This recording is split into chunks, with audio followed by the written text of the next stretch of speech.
Само што завршивме со билатералната средба со председателот на Италијанската република Матарела.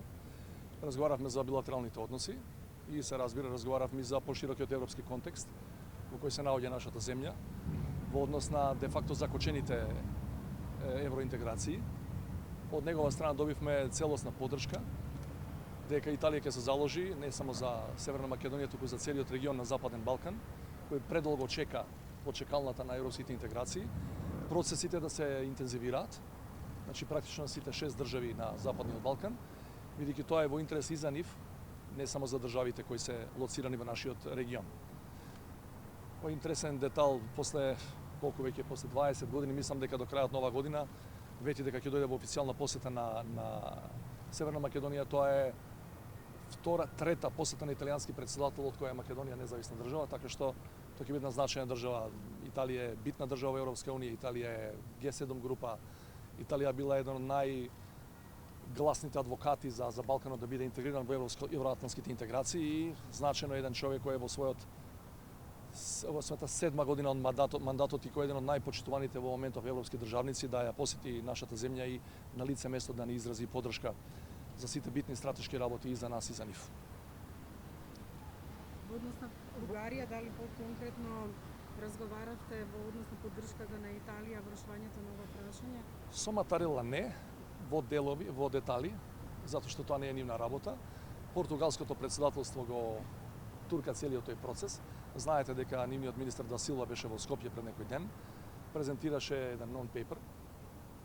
Добрата работа во однос на тој нон-пейпер е што ниту една од страните не го отфрли, че ниту од Софија, ниту од Скопје не беше отфрлен. Беше земен како сет на идеи за кои вреди да се разговара и се разбира понатаму да се развиваат. Јас го објаснував тоа во една моја поранешна изјава. Важно е да знаеме дека и понатаму разговорите околу таа така наречена преговарачка рамка за нас ќе се водат во Европската унија. Меѓу земјите членки, ние се разбира ќе даваме своји предлози, идеи, амандмани, меѓутоа на крајот тие решаваат и паметите во декември минатата година Бугарија не се согласи со таа преговарачка рамка, но тоа беше комплетно форум на Европската унија, институција на Европската унија и тука ние не сме присутни таму. Така што ако ви интересира во однос на мојата кратка средба ова утро со бугарскиот председател, не навлегувавме во детали, затоа што реков тоа е работа на оперативните тела во оваа смисла, тоа се министерствата за надворешни работи. Ситуацијата во Бугарија е објективно компликувана, затоа што парламентот е распуштен, владата е техничка и треба само да ги организира изборите. Председателот е единствен со целосен политички капацитет во моментов, меѓутоа, знаете, во демократија не е добро па еден човек да решава за сите други институции. Ако ме прашувате, јас сум во овој момент реалист. Не можам да се наречам ни умерен оптимист, бидејќи многу пати претходно сме кажувале, сме најавувале, на крајот не се обистинило. Инаку, она што можам да го констатирам од мојата средба со Радев и претходно имав и една-две други средби, контакти и разговори со него, неспорно е, една работа е неспорна. Значи, председателот Радев зборува со сосема поинаква реторика од претходниците во бугарската влада, министерот за одбрана, министерот за надворешни работи, и се обидува, видовте во на негова куса изјава утро, се обидува да ја спушти топката, се обидува со еден културен речник да се обраќа кој нас. Значи, тој се држи до суштинските бугарски барања, нема дилеми околу тоа, меѓутоа не навредува, како што за жал имавме бараж од навреди изминатата година, особено во пресрет на Европскиот совет во декември, и тоа веќе кажува дека стварно се работи за човек кој е сериозен, кој е стабилен и кој не мисли да ќарува само политички поени со тоа што ќе навредува некој од соседите. Господине Пендаровски, во Скопје рековте дека заедно со Радев ги дискутиравте оние детали што беа дискутирани и во Брисел, во посетата меѓу Радев и шефицата на Европската комисија Урсула фон дер Лајен. После таа посета Радев напиша дека значи услови за напредок на Северна Македонија кон ЕУ се исполнување на критериумите од Копенхаген и исто така и почитување на човековите права. Имајќи во предвид дека Софија јавно не обвинува за дискриминација на бугарите што живеат во Северна Македонија, дали ви објаснила што мисли конкретно? Дали има барање во врска со Не, ова? не, Какви знаете што, гаранции барате? значи не, знаете што? Не разговаравме во детали со Раде. Тоа е факт. Разговаравме генерално. Генералната слика е дека и на Бугарија одговара Западниот Балкан и Северна Македонија доди напред. И одговара. Тоа не постои анализа која ќе покаже дека не ја одговара. Друго е кога имаш стабилен сосед на граница, друго е кога имаш нестабилен сосед. Твоја близина. Значи само ова да ви објаснам. Има една добра изјава во таа насока и првенците на Европската унија имаат и претседателот Радев. Тој вели, ние сега ќе бараме гаранции од страна на Европската унија дали ќе се имплементира билатералниот договор 2017. Значи гледате. Тие велат, ние подпишавме билатерален договор, цело време тврдиме дека е тоа стриктно билатерален, нема некој трет субјект кој се вмешува тука, кој надгледува имплементација. Тие велат дека не се задоволни со темпото на имплементација. Ние немаме ништо против трета страна, нека биде и Европската унија, да каже, ние сега ќе кажеме, ќе штиклираме дали билатералниот договор по сите тие точки и обврски, не е само една, и не е само комисијата составена од историчари, има многу други работи. Европската унија, поточно Европската комисија, као независно тело, кој не е пристрасно кон ниту една од страните, да каже дали во тој договор оди со задоволително темпо во своето. Ние тврдиме, ние се разликуваме од бугарите во тој дел, ние тврдиме дека многу работи од тој договор се имплементирани, меѓутоа не ни пречи воопшто да дојде трет човек од страна и да каже ни ти, ова е вистината. Председател, во контекст на ова што зборувате,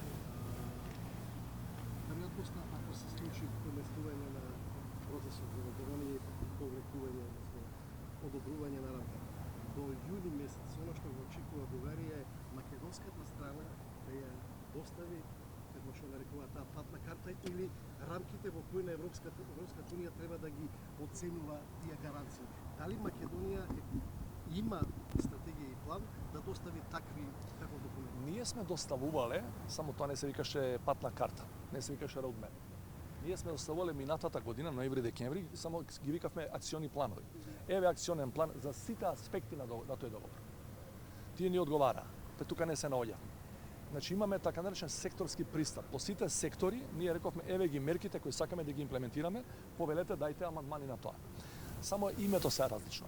Инаку ова е битно да ви го не знам дали медиумите го имаат во интегрална верзија португалскиот non-paper, меѓутоа не е моје да ви го давам.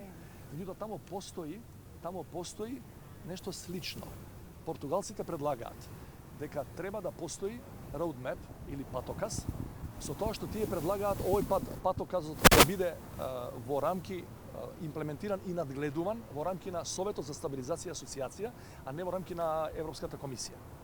Тука се разликуваме со нашите бугарски колеги. Тие мислат дека тоа треба да остане во рамки на Европската комисија, меѓутоа такво нешто постои, предложено е, немаме проблем со тоа. Немаме проблем со тоа. Премиерот Заев Македонија смета да биде мониторингот од Европска унија? Ма как? Не ни прети, ние бараме. Гледайте, во португалскиот предлог, да не го опишам сега целиот, постои еден друг детал кој се однесува на истата работа, вмешување од страна. Велат, има европски држави, баш таа формулација се користи. Има европски држави кои би биле заинтересирани да контрибуираат во комисијата составена од историчари. Не како формални членови.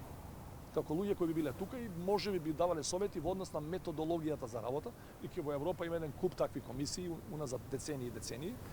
И тука имаме што да научиме од тоа европско искуство, како работат тие комисии. Така што и у тој дел немаме проблем. Кои би можеле тие земји да бидат што? Па, добро, прилика ние ги знаеме земјите, меѓутоа ставот е ако воопшто треба двете страни да се согласат да се приклучат такви луѓе на комисијата. И тоа мора да биде со взаемна согласност на двете страни. Инаку не можеме да предложиме човек кој другата страна не го сака и обратно, така што тоа треба да биде, се разбира меѓународни експерти, меѓутоа можеме да се договориме и од која држава и конкретно кој име и презиме било.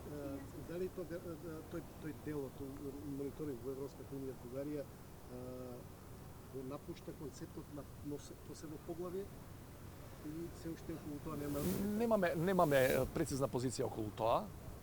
Тоа е стар бугарски предлог, да има посебно поглавје. Знаете кој е мојот став? И минатата година сум го кажувал на интерни комуникации и координации што ги имаме во рамки на државниот врв. Ја немам проблем со посебни поглавја, ама мене ме интересира што пишува во тие посебни поглавја. Ја немам проблем со патоказ, со roadmap, а многу ме интересира што пишува внатре. Значи може да имате најбенигно име, а да имате тешка содржина која е лоша за вашата држава. Затоа прашав пред малку. Бугарија во моментов очекува дека тој патоказ би го доставила Македонија ќе доставиме сигурно наредниве денови, сигурно ќе доставиме предлози и тоа ќе се базира на оние акциони планови кои ви реков секторски за секторска соработка кои ги правевме ноември, декември и ги доставувавме и до Брисел и до Софија, тоа што нема некоја иновација во тој дел. Од патна и енергетска инфраструктура, од соработка во областа на медиуми, култура, образование и така натаму, така што ние ќе го направиме тоа. Што немој да се држиме толку за формата дали ќе биде во рамки на Советот или во рамки на комисијата, дали ќе се вика вака или насловот ќе биде инаку. Многу ми е битно дали при тоа ќе бидат сочувани виталните македонски национални и државни интереси. Премиерот Заев кажа дека очекува исчекор на оваа средба. Дали сега вие ова што го кажувате, велите дека не сте ниту умерен оптимист, туку реалист? Дали премиерот Заев премногу очекува оваа средба?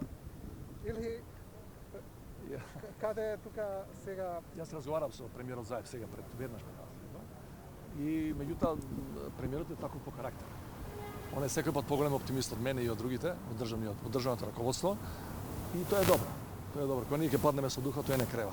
Меѓутоа, како сте сигурни дека преговорите ќе течат со оглед на тоа што добивме сите впечаток дека Софија не се откажува од главните нивни принципи и она што беше застапано од парламентот па натаму. Значи без оглед која е техничка власт и избори доаѓаат. Ставот на Софија, кој во овој момент го формулира само претседателот Раде, бидејќи рековме други нема институции функционални, е дека вратата не е затворена во однос на португалскиот предлог.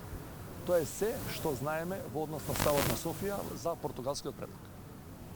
И немој да забораваме дека ние сега бараме да почнеме со преговори. Понатаму низ годините можат буквално сите барања од тие нивни декларации и резолуции да ги ставаат на маса, меѓутоа збораме дајде да почнеме со процесот, бидејќи во текот на следните години и тоа трае со години. Ама да се одели од процесот за пристапување кон него, тоа е најбитното да не случи данас. Една земја членка има поинаков став. И бидејќи решава со целосен консензус, тоа е проблемот. Меѓутоа јас ви велам, во однос на португалскиот предлог, ова е ставот на официјална Софија. Не ги затвараме вратите. Господине Пендаровски, вчера шефот на бугарската дипломатија Стоев рече дека мониторингот од страна на Европската унија би било гаранција дека Скопје ги почитува договорите што се потпишани и што ќе бидат потпишани евентуално во иднина. Дали ова значи дека се подготвува некој нов договор билатерален? Не, нов договор не се подготви и нема да има нов договор. Меѓутоа во однос на мониторингот и тоа што го рекол бугарскиот министер технички за надворешни работи, ја потпишам со две раце. Немам проблем со тоа. Ние немаме проблем со тоа. Благодарам.